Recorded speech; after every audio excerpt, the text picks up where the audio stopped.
নমস্কাৰ, পুনৰটি কথালৈ আহিছোঁ। প্ৰথম কথাটো হ'ল মই 2015 চনৰ ACS বিষয়া আৰু যোৱা দুবছৰে চাকৰি কৰাৰ পিছত আজি 22 নৱেম্বৰ তাৰিখে মই চাকৰিৰ পৰা অব্যাহতি দিছোঁ। অব্যাহতি বিচাৰি মই ৰেজিগনেশ্যন এটাৰ দিছোঁ পাৰ্চনেল ডিপাৰ্টমেণ্টত, আৰু আমাৰ ডেপুটি কমিশ্যনাৰ ধেমাজিৰ পৰা সেইখন ফৰৱাৰ্ড কৰা হৈছে। কিন্তু কথাটো হৈছে সেই বস্তুটোক লৈ কিছুমান নিউজ চেনেলে আৰু তথাকথিত প্ৰিণ্ট মিডিয়াই এনেকুৱা কিছুমান উৰা বাতৰি উলিয়াইছে যে মই গ্ৰেপ্তাৰৰ ভয়ত পলাইছোঁ। হাস্যকৰ কথা। আপোনালোকে অলপমান নিজকে জাৰ্নেলিষ্ট বুলি নিজকে আপোনালোকে মানুহৰ আগত নিজকে কৈ ফুৰে, মানিছোঁ আপোনালোকে জাৰ্নেলিষ্ট, কিন্তু জাৰ্নেলিষ্টিক এথিক্সটো শিকক। প্ৰথমতে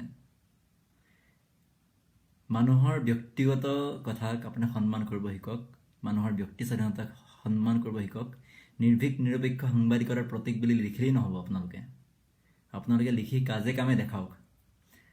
আৰু মই চাকৰিত আছোঁ, মই চাকৰি এৰিছোঁতো মোৰ সম্পূৰ্ণ পাৰ্চনেল ডিচিশ্যন, আৰু সেই ডিচিশ্যনটো মই লৈছোঁ।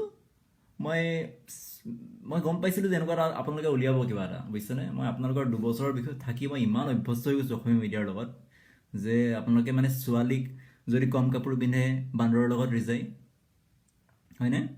আপোনালোকে GS কাণ্ডৰ নায়ক, আপোনালোক মিডিয়া, আপোনালোকে ভোটৰ কিবা হণ্টেড হাউচৰ আপোনালোকে প্ৰাইম টাইম নিউজ কৰা আপোনালোক মিডিয়া। আপোনালোকৰ প্ৰতি মোৰ কোনো সন্মান আৰু বিশ্বাস নাই, সঁচা কথা ক'বলৈ গ'লে। আৰু সেইটো কাৰণতে মই তাত লিখিছিলোঁ মোৰ যিটো কাৰণত মই চাকৰিটো এৰিম বুলি ভাবিছোঁ। UPSCৰ কাৰণে মই প্ৰিপেৰেশ্যন কৰিম বুলি ভাবিছিলোঁ, আৰু সেইটো কাৰণে মই চাকৰিটো এৰিছোঁ। আৰু মই চাকৰি এৰিছোঁ, এডমিনিষ্ট্ৰেশ্যন এৰিছোঁ। মই ষ্টেট এৰা নাই, মই সমাজ এৰা নাই। যদি দুখ কৰিছোঁ যদি, তেতিয়াহ'লে মোক চাকৰি মই কি এৰি দিলে কি মই বাচি যাম নেকি? মানুহে চাওক, মানুহ হিউমেন বিং হয়, এটা থিংকিং ব্ৰেইন দিছে, থিংকিং ইণ্ডিভিজুৱেল। আপোনালোকে যিটো দিছে, মানুহ হোৱাৰ ক্ষমতা য'ত দিছে, আপুনি সেই বস্তুটোৰ ব্যৱহাৰ কৰক, নহয় জানো?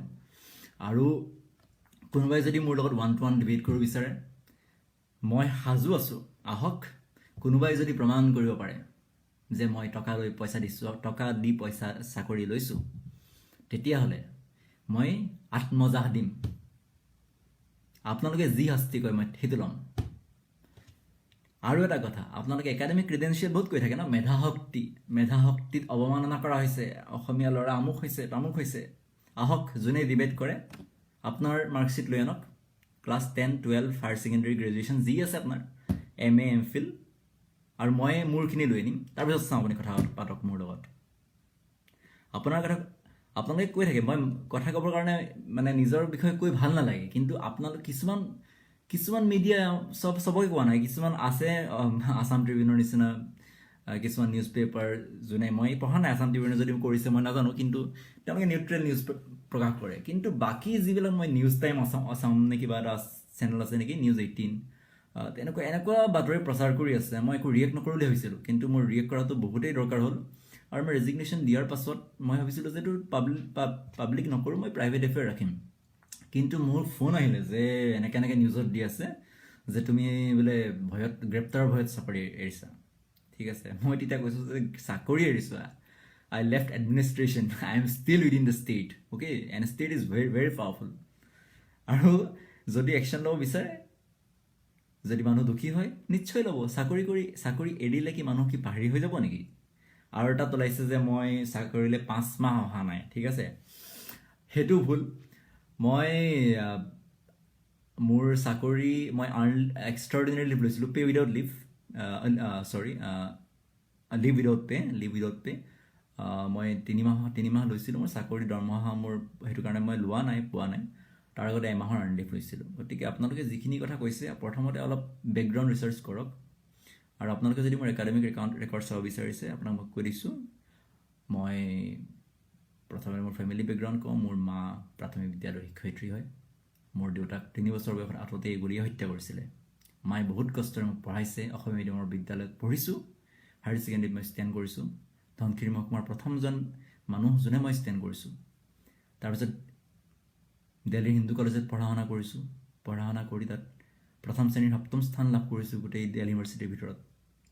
তাৰপিছত জৱাহৰলাল নেহৰু ইউনিভাৰ্চিটিত মই MA আৰু MPhil কৰিছোঁ। সুখ্যাতিৰ উত্তীৰ্ণ হৈছোঁ।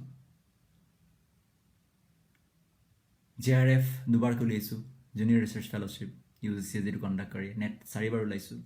মোৰ জীৱনত এটাই ডাঙৰ ভুল হ'ল যে মই ACS দিলোঁ, আৰু মোৰ তাতকৈ ডাঙৰ ভুল হ'ল চাগে মোৰ বিধাতাই দিলে এইটো যে মই ACS পালোঁ, মই পাবই নালাগিছিল। আৰু চাকৰিত জইন কৰাৰ আগৰ পৰা যিখিনি হৈ আছে যে এই 2015 বেটছৰ বিষয়াসকল আমুক তামুক, প্ৰথম কথা, যদি কোনোবাই দোষ কৰিছে তেওঁ শাস্তি পাবই লাগিব, তাৰ উচিত তদন্ত হ'ব লাগিব, আৰু সেই বস্তুটো বহুত আগতে হ'ব লাগিছিল। আৰু দ্বিতীয়তে, প্ৰত্যেককে আপোনালোকে এডাল ব্ৰাছেৰে প্ৰত্যেক মানুহক চাব নোৱাৰে। আপোনালোক কোনো অধিকাৰ দিয়া নাই। হাতত মাইক লৈ মেট্ৰিক ফেইল কৰি, হাই ছেকেণ্ডেৰী ফেইল কৰি, জীৱনত একো নকৰি জাৰ্নেলিষ্ট হোৱাটো জাৰ্নেলিজম নহয়। প্ৰথমতে যাওক, শিকক জাৰ্নেলিজম কাক কয়, তাৰপিছত আপুনি ৰিপৰ্ট কৰক। আৰু আপোনাক মই কৈছোঁ, আপুনি প্ৰুফ কৰক। আৰু আপোনাক মই ৱাৰ্ণিং দিছোঁ, আপোনালোকৰ এগেইনষ্ট মই ডিফেমেশ্যন কেছ ফাইল কৰি আছোঁ। আই এম অলৰেডি কনচাল্টিং, মোৰ লিগেল ফ্ৰেটাৰ্নিটিৰ লগত মই কথা পাতি আছোঁ, মই কি কৰিব পৰা যায়। আপোনালোকক মই ইগন'ৰ কৰোঁ নে মই আপোনালোকৰ ডিফেমেশ্যন কেছ ফাইল কৰোঁ। আৰু আপোনালোকে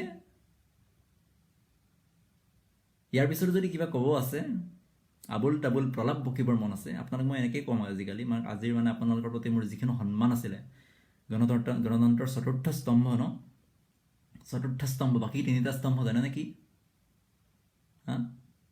চতুৰ্থ স্তম্ভত আপোনালোকে কেৰুণ লাগিছে, ঘূণে ধৰিছে, ভাঙি তাক নতুনকৈ লগাব হ'ল। আৰু অসমৰ মিডিয়া নহয়, চাৰ্কাছ।